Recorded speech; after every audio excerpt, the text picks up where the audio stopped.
Hello, everyone. Welcome to this webinar, Change Your Workplace. The theme of today is establishing a learning culture. But what is learning and why is this so important? How can we learn how to learn? What does it mean for us to work in a learning mode as an individual, but also collectively as a whole organization? My name is Martijn Kersten, and I'm working at Sol.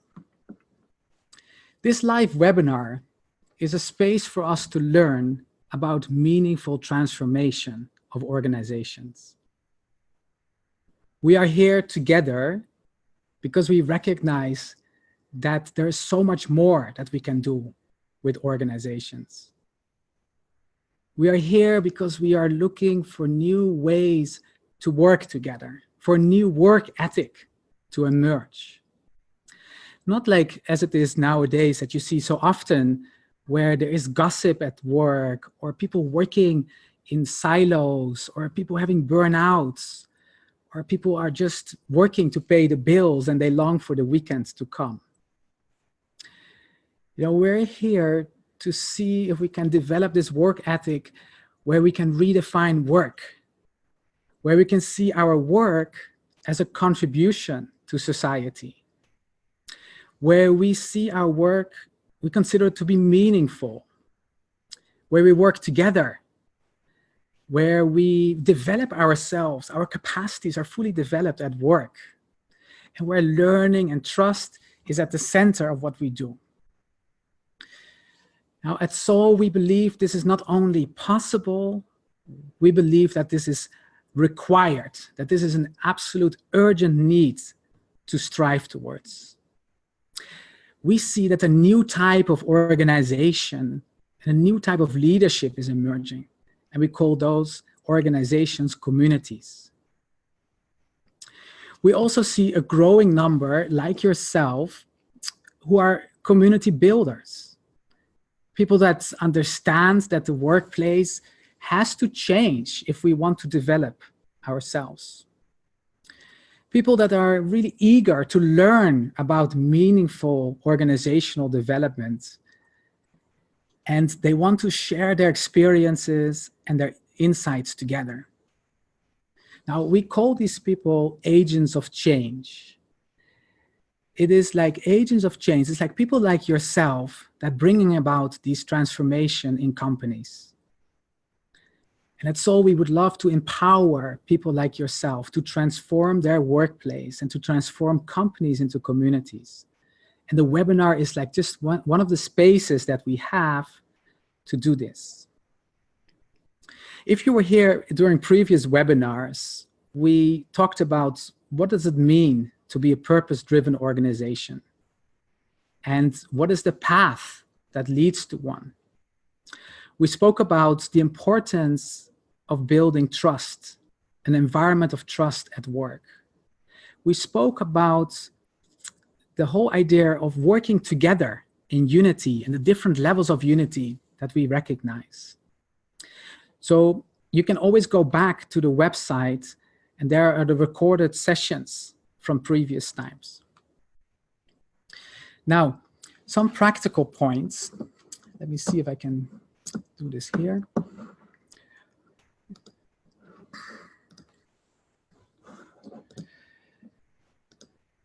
The webinar is 1 hour.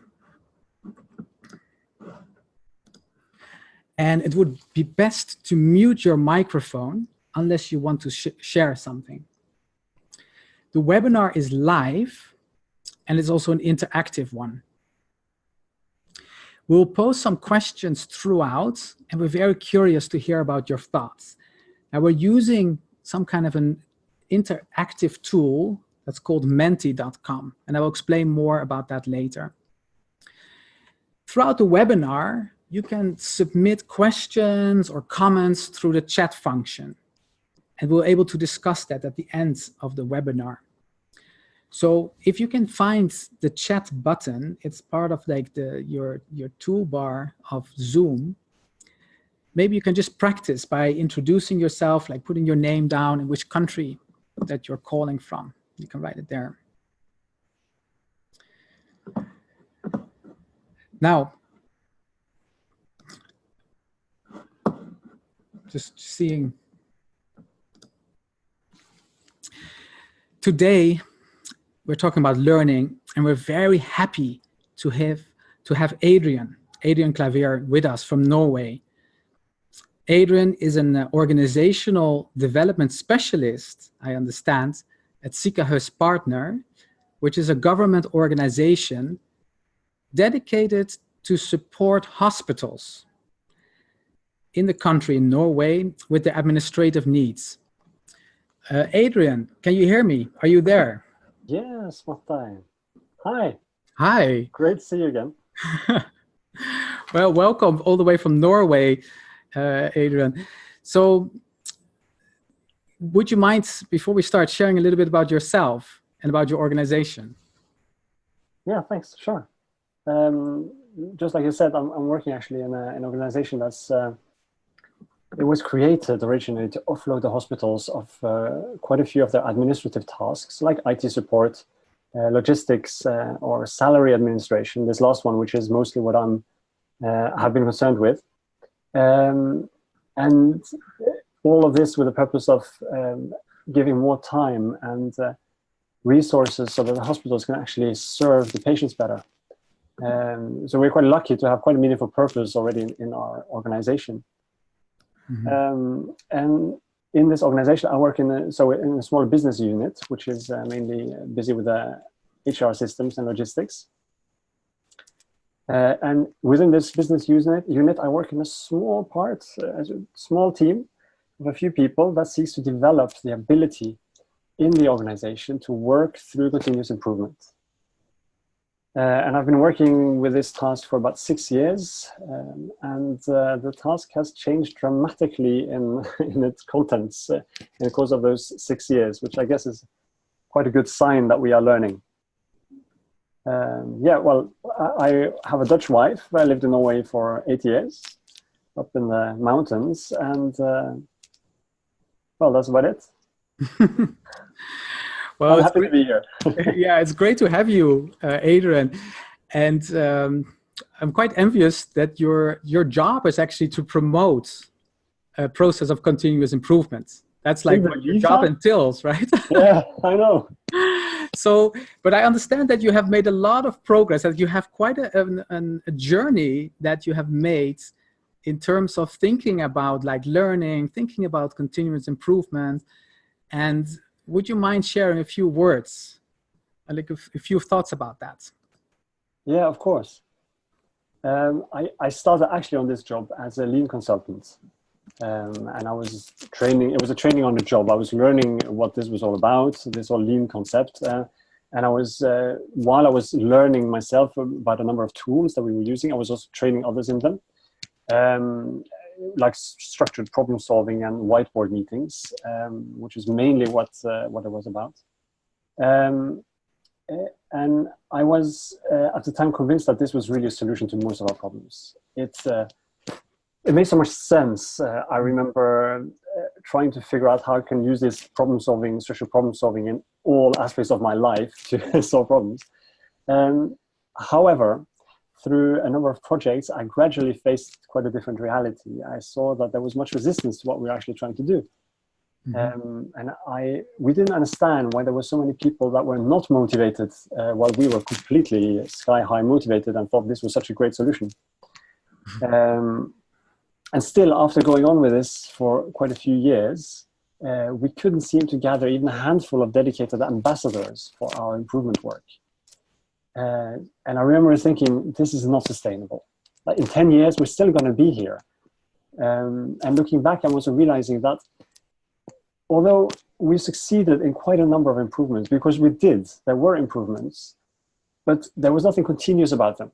They happened that one only time, and we learned little about why and how to reproduce such an improvement. Mm-hmm.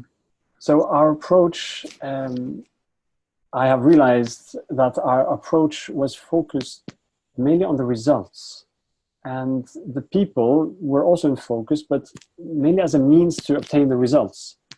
it was not about co-creating. It was not about real participation. We worked on the structures that were not there, the structures, and we were not really on the people and on the collaboration. Yeah, so through the years, gradually I became more humble, let's say humble towards the reality and the work of other people, less convinced that I had the answers, which I guess is also a good sign. I started searching around for something deeper, like how can we help people to take charge of their own reality, of their own work? How can we empower people to really take this responsibility, to feel the enthusiasm themselves, to make a difference? I remember that we went to visit a lot of different companies to see where we could find this, and trying to learn from others. Read a lot of literature and articles, and all the time trying to talk with people, trying out new things, seeing how things would work. Mm-hmm. I have been privileged, really, to have had a management that has given me so much freedom that I have had the room to experiment with all these things. Really, I'm so thankful for that. Little by little, I started to understand what a central place learning has if we wish to continually develop ourselves. And little by little, this insight also started to affect the way that I would myself run projects and converse with my colleagues. Like I'm saying, that I started to try out things more. It's about around this time that I also got in contact with Soul, with you guys, Martin, which was a wonderful discovery, of course. And here I found an abundance of experience. That's not only confirmed my own experience that I had so far, but it showed me and opened the doors to so many sides of learning and meaningful change that I wasn't aware of. So we quickly started collaborating and learning together how to transform Sykehuspartner. And Soul accompanied me then to achieve quite a few small things. We worked little by little, learning from every step on the way. Which was, it felt immediately like a very sustainable way. This is also how I had gradually started working, but it became so systematic and much more powerful. So we moved steadily on, gradually increasing our own capacity to make the improvements. So this continuous element was really introduced here. So later, this way of working has actually become a distinct feature of our work. We see how powerful the change becomes if it's grounded in this gradually appearing experience that we're building up on the way through action and reflection together with others. Mm-hmm. Another consequence of taking these small steps is that we learn that the improvement is so simple that just anyone can actually do it. The threshold became so much lower. I didn't need to do any big training for some kind of tool, or I didn't need to do a training or have a big project, or ask management to be allowed to do something. It was just done through these small steps and small conversations that, well, yeah, I didn't have to tell anyone about it. It made a difference while not really being a big deal.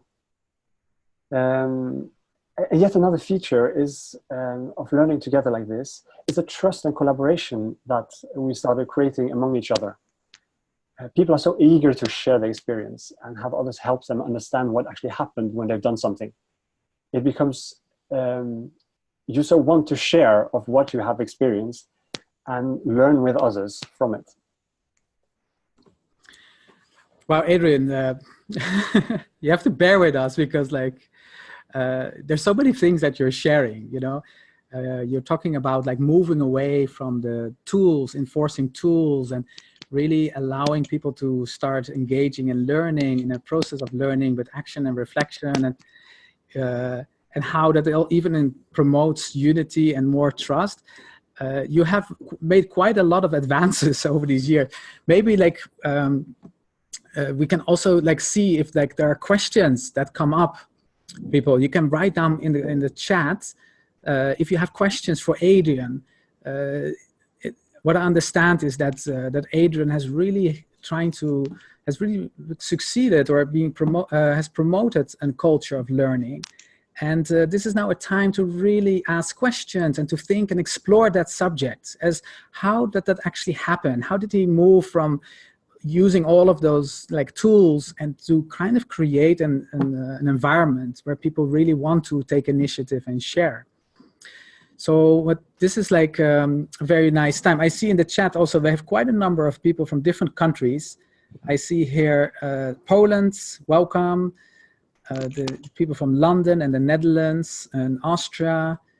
Tia Mike from Malawi, but he's currently in Costa Rica. People from Switzerland, United States, Chile.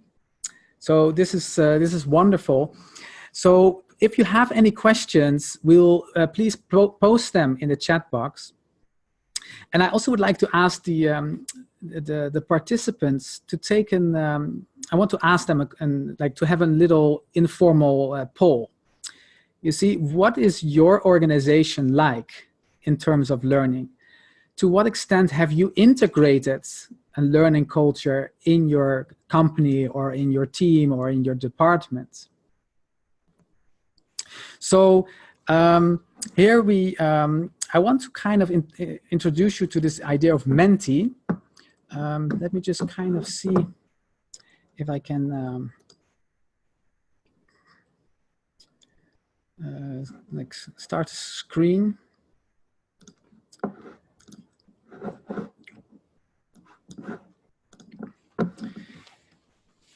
Here are some questions to help you to think a little bit about your own organization. How is your organization doing in terms of learning? You know, when you look at your organization, do people feel encouraged to try out new things? Do people share new ideas or are they implemented? Are there learning questions formulated? Do you work with learning questions? Are there regular meetings or gatherings and where you can reflect together? And are these insights and experiences documented and shared with others? So how would you assess your organization? So I would like you to go to menti.com. You can take your computer browser or your tablet or your telephone, and you enter then that code 877434. And I would like you to submit your assessment of your organization. Let me see if I can.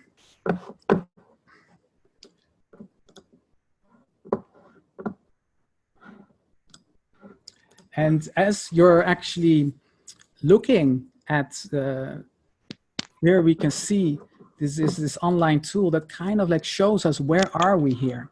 So I see here, I've put a little like spectrum, you could say. The number one is like, you can see like two boots in the mud. So that is like, if you assess your organization as like, we're not learning whatsoever, then +1. If you feel that your organization is really, really like advanced and is really working, has really integrated learning, then it's 5. And then you have a little bit in the middle. So if number 2 is like, you know, you work in silos, you know, the different departments, they try to do their own work and they're improving and learning, but not together. Number 3 is a little bit like, you know, you are actually talking to each other, but there's no system to it. You know, you find yourself oftentimes discussing the same problems.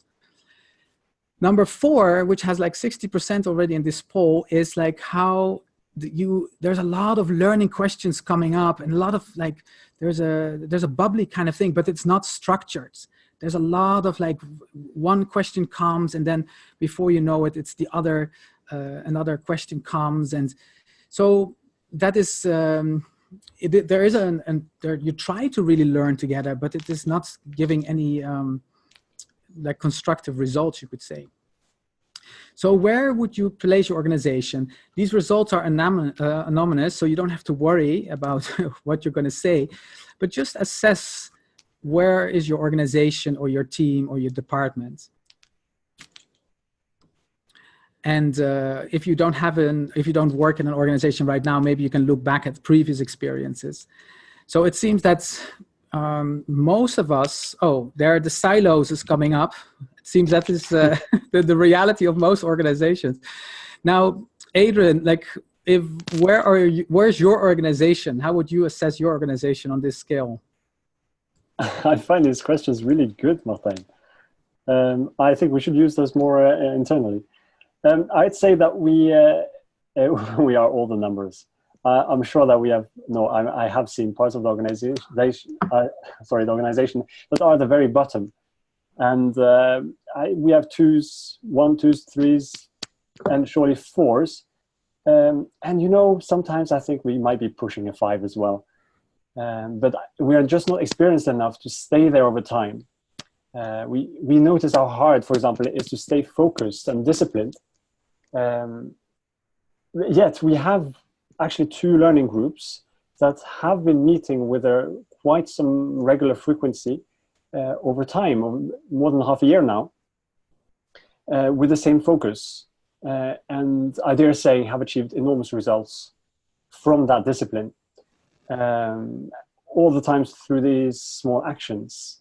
But also these groups have their moments where we fall back or we lose a bit focus, and then we catch up with it again. So we're everywhere, Martijn. Really. Well, it's also nice to see that no one really feels like stuck in the mud. It's zero, and like none of us have like put that there. But you can see that there's a lot of like experience of working in silos, and so that is like the reality that we see oftentimes. Now, it might be nice, before we ask you some questions, also like Adrien, to talk a little bit about the experience that we've had with Soul in terms of transforming companies, and about this whole concept of learning. Because at Soul, we believe that human beings long to learn, they wish to understand. And we become actually happy and motivated when we understand something new. So that's why having a sense or a culture of learning is really an essential element of a community.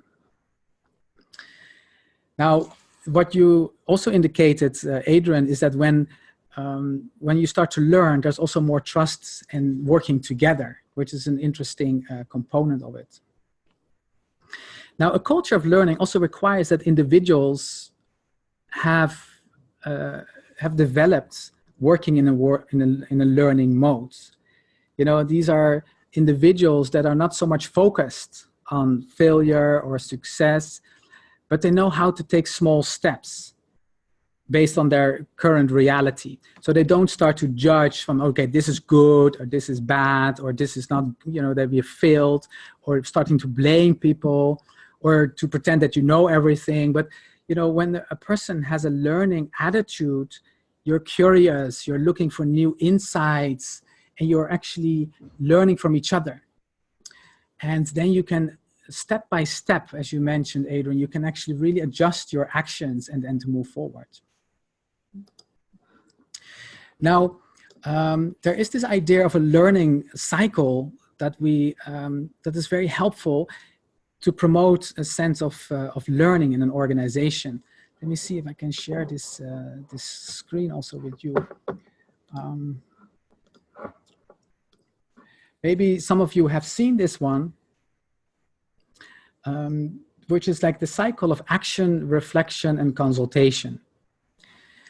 And you referred to it already, Adrien, about this when you say action and reflection.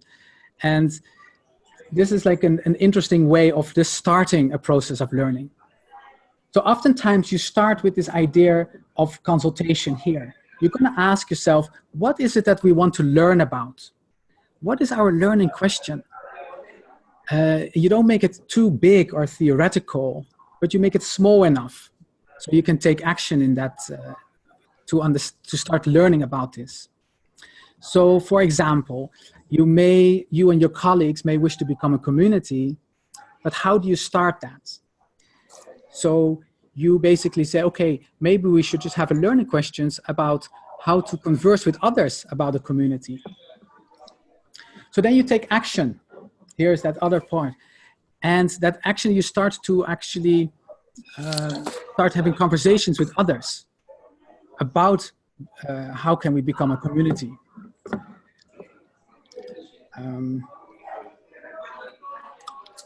Just putting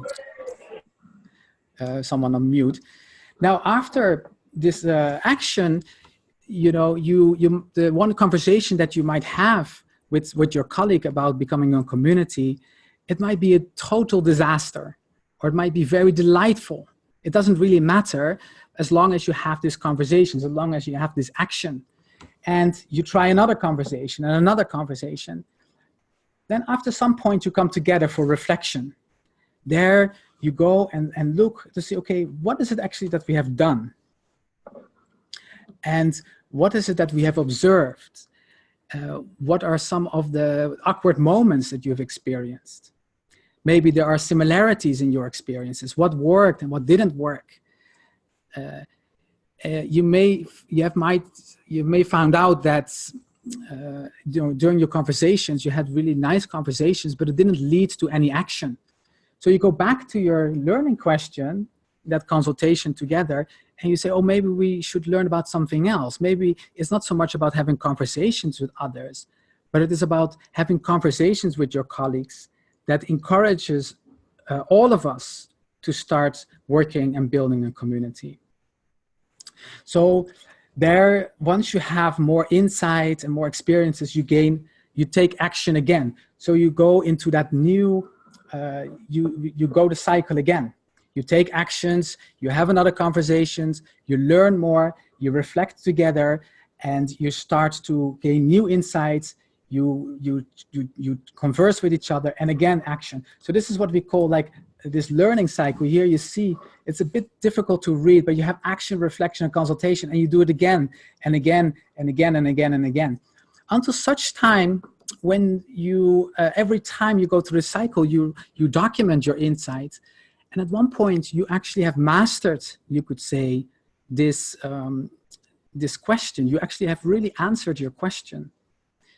So then you have these cycles. They can be very short or very long. You know, sometimes they can be like a day or a couple of days or a week or a month or 3 months.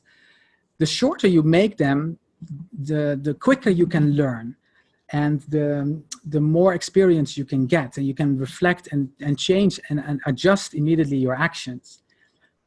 And the longer you make it, like the more complex your actions can become. But we found if you make them too long, like then they become then it doesn't really work. You have to have a little bit of these steps right after each other. So a year cycle doesn't really seem to work so well. It depends a little bit on your on what you want to learn. So this is like an interesting way of working to promote a culture of learning. You know, to really work in these cycles of like action, reflection, and consultation. Now, let me see.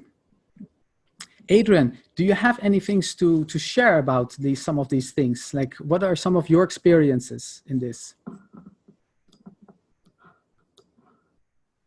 Sorry, just to unmute.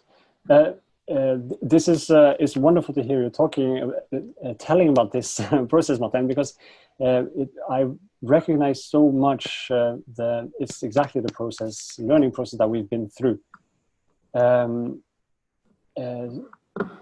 This learning started, this is how our learning actually started, and we gradually, learning then became the focus, and the speed of our learning also increased quite quickly.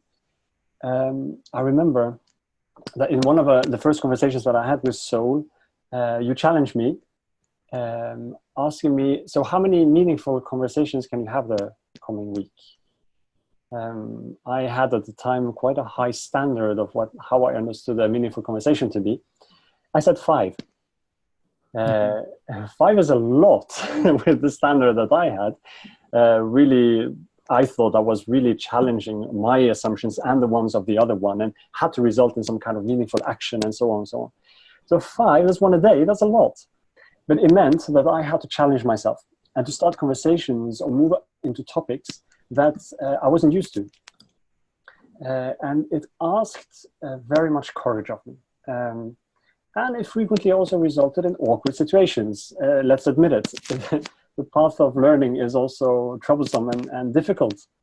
Like when the person next to me in the bus seemed wary of my deep subjects and turned quiet, and I still had to sit next to that person the rest of the bus trip. But it also resulted in wonderful meetings and conversations that would have an enormous effect. For example, once that I decided to practice my honesty and to tell in a project what I honestly thought would or would not work, instead of thinking that my colleagues were going to judge me for it or possibly not understand what I was saying or what I meant. And I just bravely said, I think maybe we should do it like this or like that instead because of so and so. And it became, I admit, a very heated meeting. It became a difficult meeting. Mm-hmm.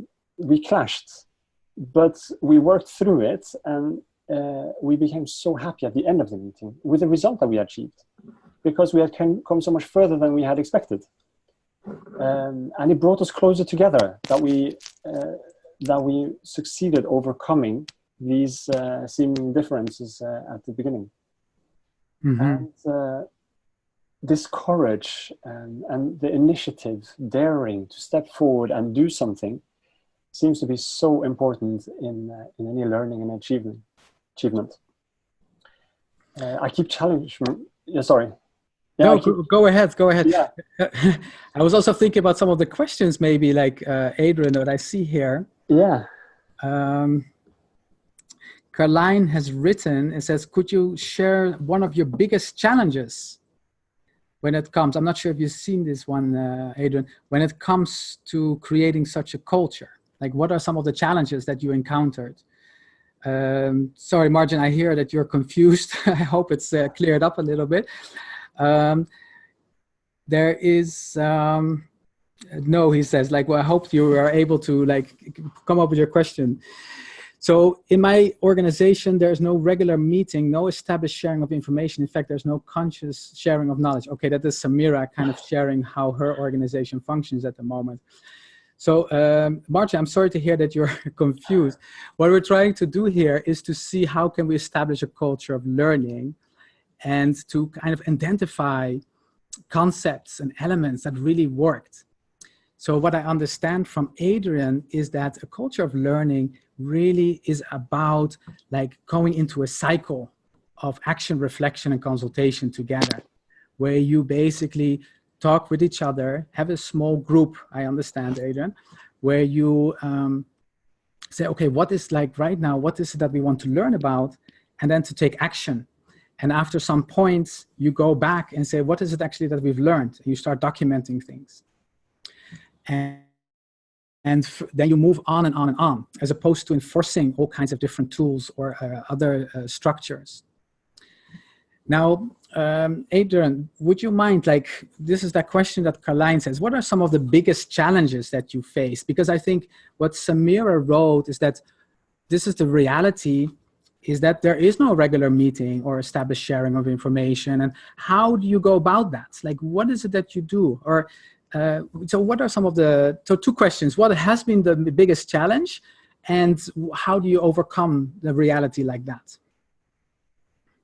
It's, I have no problem answering this question. What is one of our biggest challenges? Loneliness. Feeling alone in the task, feeling that standing there and having such hopes and such a vision of what we're trying to do, and having quite a lot of people around that don't believe in it, that find it utopic. I find that the hardest thing. The moment that I, after almost a year of work, succeeded, or there were two other people that joined me and we created a team together that started learning how to take responsibility for for creating capacity or raising capacity in our organization. The moment I got two people with me, it's like a new world opened. So this loneliness before, and then I recognized this question. What was it? My organization, there's no regular meeting. Yes. And what if my manager, it says a bit lower, and team don't care about creating culture of learning? But this is the whole challenge in the very start. And this is where you just have to have conversations. It is learning how, what can I say to whom, and in which context, in order to make a tiny bit of progress, to share a little bit of that vision that I have.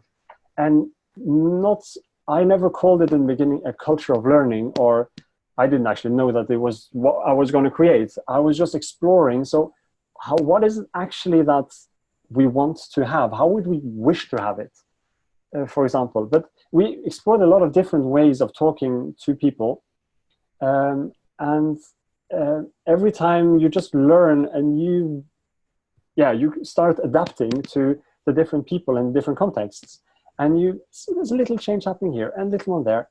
And then the whole time trying to involve more people, talk with more people. And even if you find someone at a totally different end of the organization, that you suddenly really find the tone and you start understanding each other, you have an ally. You have someone you can rest on that you can learn together with. It doesn't really matter. But it's the whole time seeking out who are people that I can collaborate together with, because this collaboration is so valuable.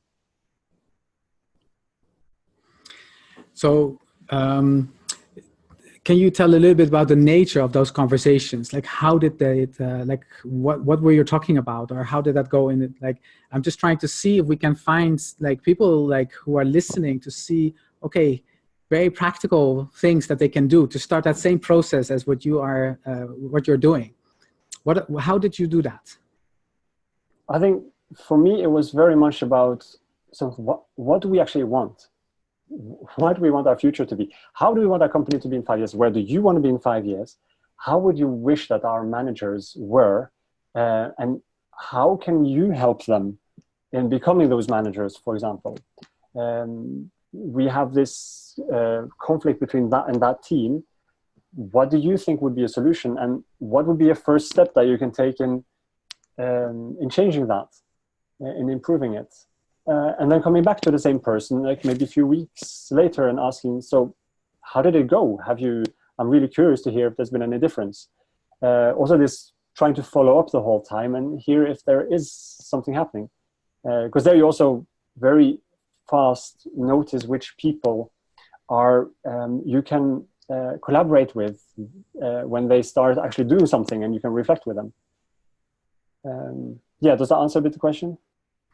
Yeah, so I understand, Adrien, is that it is like really, having conversations with your colleagues about, like you could say, about the future of the company. Is like, how would you like to see things change, or how, like, what are some of the aspirations that you may have for the company, and what things could be improved? Was that the nature of your conversations? Yes, things that are, but close to people's hearts.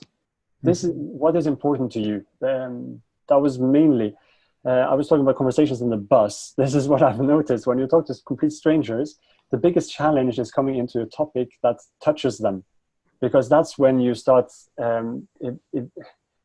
that's where the real energy lies. And when you start coming and in a corporate surrounding environment, there are many things that you want to change. And you can start to reach out to those and explore together, how could it be? And what could be a small thing in that direction? Say it will change in 5 years, but what is a little thing we can do today? Then we start making ourselves aware of things we can actually do without feeling powerless. We make ourselves aware that there is something we can do. Wow, this is like very interesting. You see that how change in organizations starts right here, with these kind of conversations that are rather personal in nature, right? That kind of unlock that will to start contributing or to start taking initiative as well. it is interesting because when you're talking about transformation of companies, there's no approval needed or big project plans or large budget requirements. It's just like that one person, you know, but like yourself, that started with conversations, meaningful conversations with some of his colleagues. And it is what you said, it's when you found people to talk about these things and to start collaborating with them, that's how it really fastened this cycle of learning, it seems. Now, I want to kind of see, Adrien,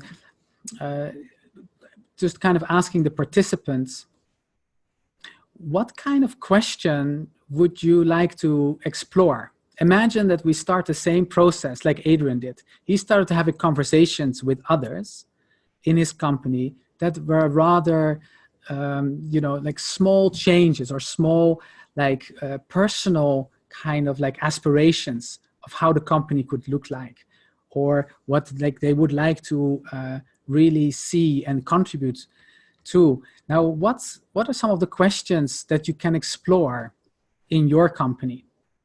You know, what would you do? Like, what is some question that you'd like to pose and to start learning about in your organization? Let me see if I can give you this, go back to this Menti. By now, it should have a new sheet. Sorry, let me kind of find it.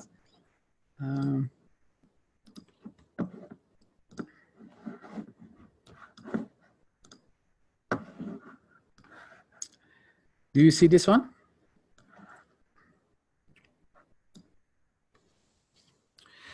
Okay, so let me see if I can explain this. Imagine that you want to establish a culture of learning, just like Adrien did. And it starts with a simple conversation. You see, what kind of like question can you explore with your colleagues? What kind of like subjects come to mind that you want to really explore with your colleagues?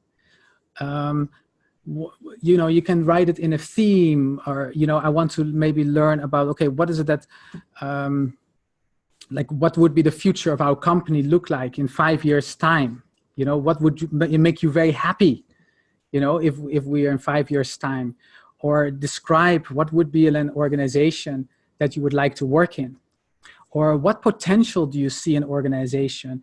Or how would it be that if our organization would function like this, or like X or Y or Z? So what are some of the questions that come to your mind that you would like to explore with your colleagues? So for example, if tomorrow you are like, you know, you go to work and you say, okay, maybe this is a question that I can start exploring, or a theme. So write it down in a question, or write down just like a subject. You can go to this page, menti.com, and use that same code, 877434. And I'm curious to see what does all the participants think? Like, what is it that they would like to explore or learn about together with their colleagues? And maybe we find similarities. Maybe we can, like, you know, have to cluster them in one way or another. Now, Adrien, talking about learning questions, as we're trying to see if this is if this actually gives some insights, you know, if the participants share things. What are some of the questions that you are currently thinking of in your organization? What is it that you're learning about?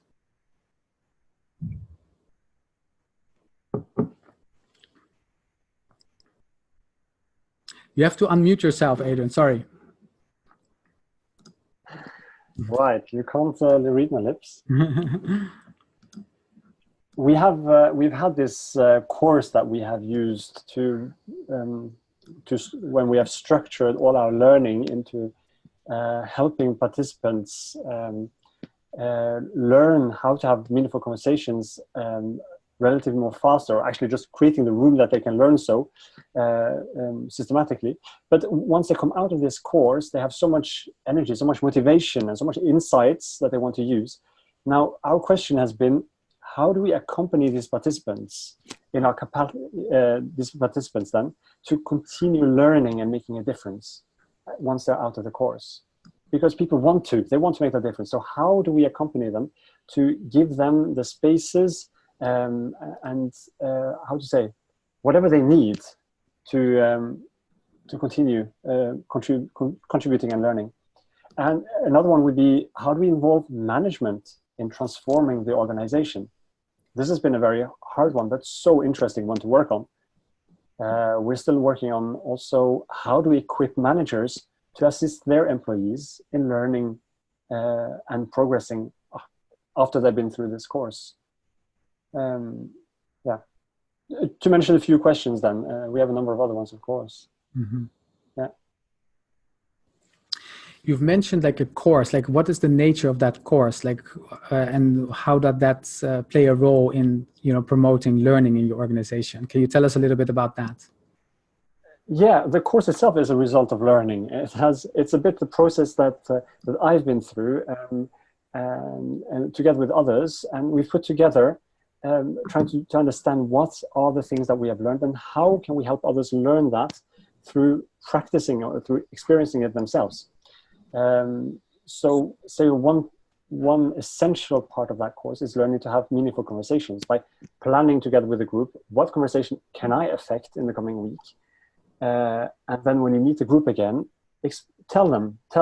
reflect together with the group, what did I do differently in that conversation than what I'm used to? And what did I learn from it?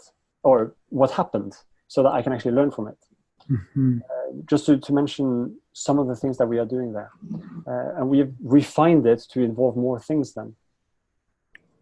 Yeah, but this course has then been the basics actually of this process that we of learning organization, and we're trying to get as many people as possible through it. We're limited in resources, of course, but mm-hmm. We have waiting lists because it's such a good course and people are so happy to participate. Yeah.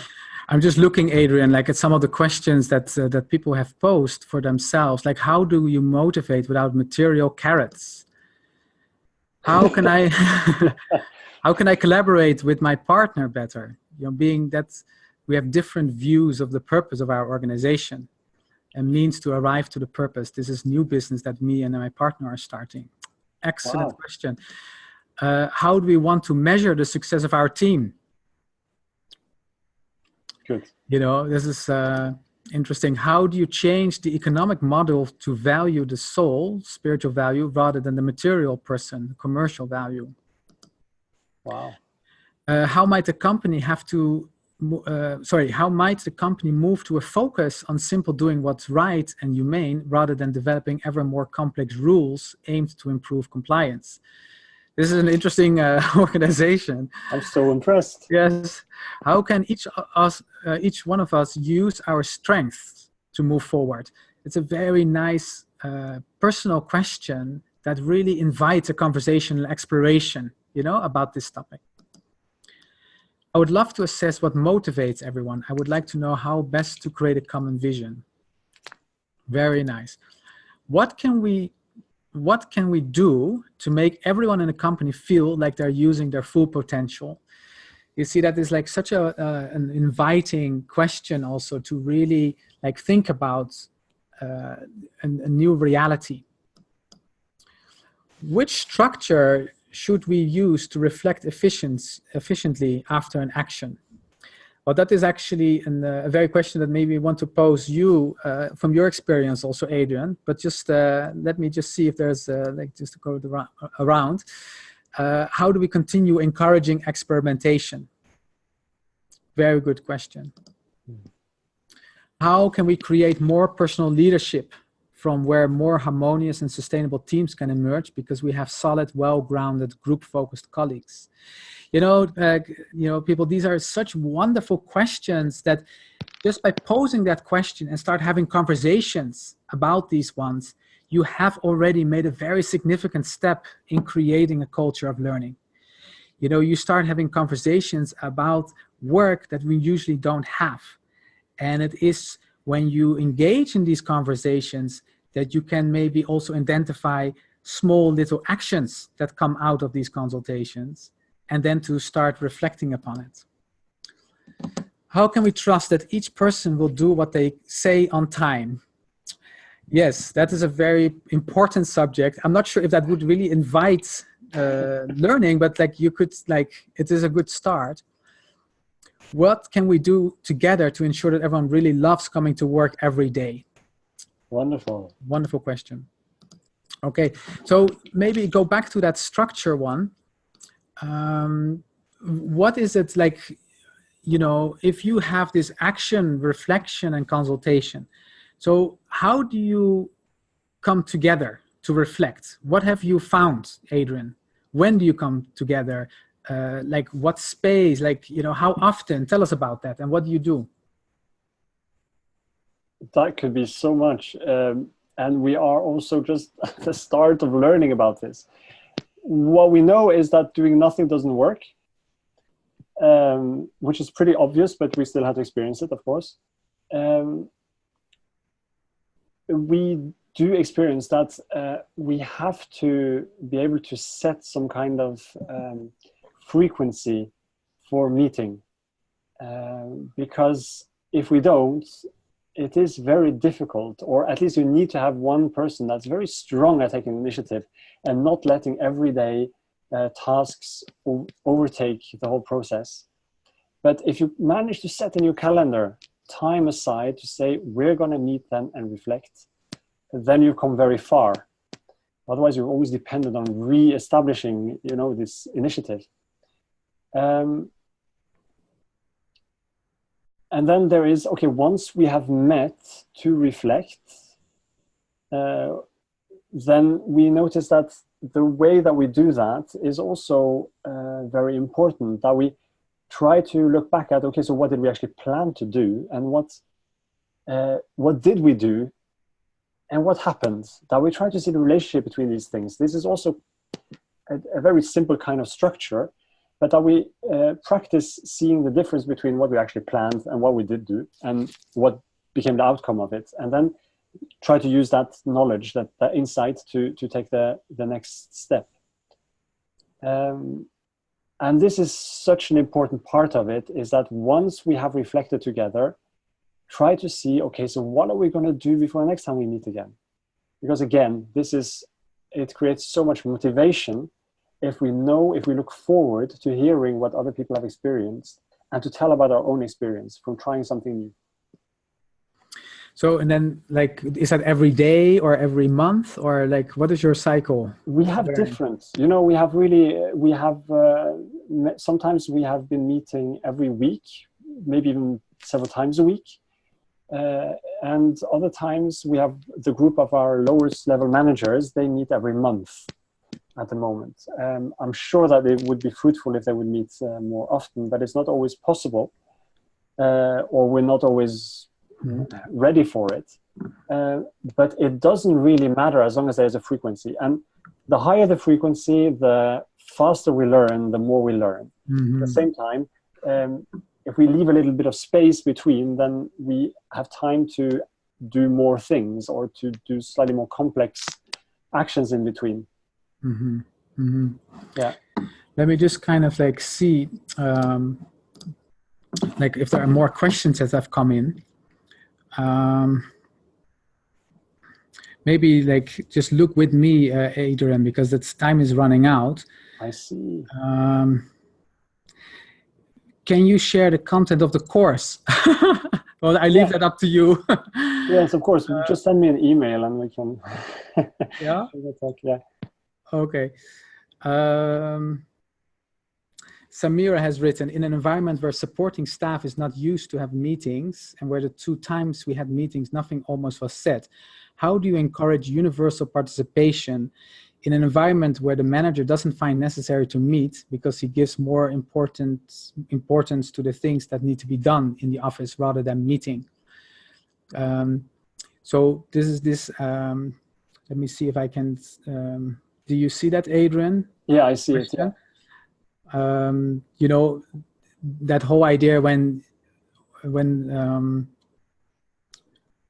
I'm distinguishing supporting staff from teaching staff, there's a better, so this whole idea, if your supervisor or your manager is not so eager to actually have that spaces to just to reflect, you know, what would you say to, like, in that certain circumstance? My goodness, I don't know. I can just say my opinion. It would depend so much on the manager and the history here. But I think one thing is, of course, to try to rationally explain this and explore it together with the manager. Okay, what would be the result if we did reflect together and have the space for it? What would be the outcome? And if we don't, what will be the outcome if we have no chance to learn together from our actions? This is one way. Another way would be to see if there is some kind of space somewhere where this is happening, and invite the manager in to see how it works, to make it less of a scary thing, to show others that do it, for example. Well, it seems that there are many people are also interested in your course, Adrien, that you've put together. Yeah, okay, great. Can I just mention that it's in Norwegian? It's a Norwegian.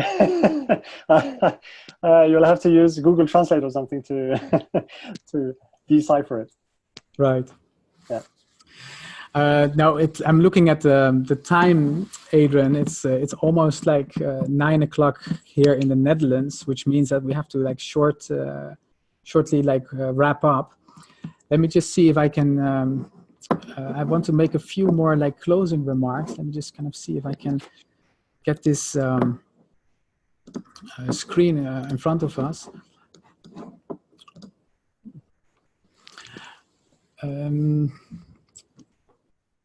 There is an online Agents of Change group starting, which means is that different people from all over the world can come together, and with this mode of action, reflection, and consultation, they can start participating and learning about exactly this process, about how can I bring positive change in my organization.